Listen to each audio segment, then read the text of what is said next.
Christ is risen. Christ is risen indeed. Alleluia. Well, here we are now on the other side of Easter. We have sung the promises of God's new life for us in Jesus, but we're still on this other side of Easter in the midst of a pandemic. It's very important still for all of us to practice social distancing, to shelter in place as best as we are able, to wash our hands, and to pay attention to the CDC and also to state and local officials. It's not time to let up now. We're also in a time when we're realizing that we don't know what normal is going to be like.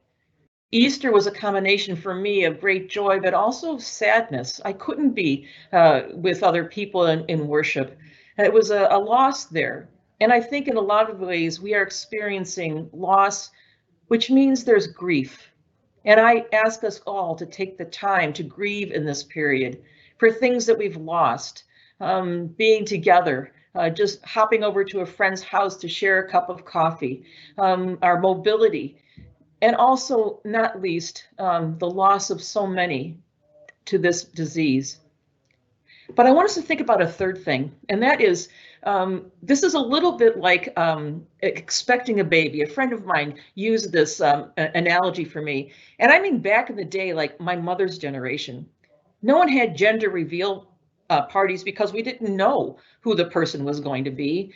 You couldn't say precisely this is the exact date because baby come when they want, but we knew something was coming, and we had hopes and dreams for this new life coming into the world. And I think that's what God is about right now. God is bringing about something new for the world and for the church. And we have hopes and dreams for that, but we're waiting for God to reveal that.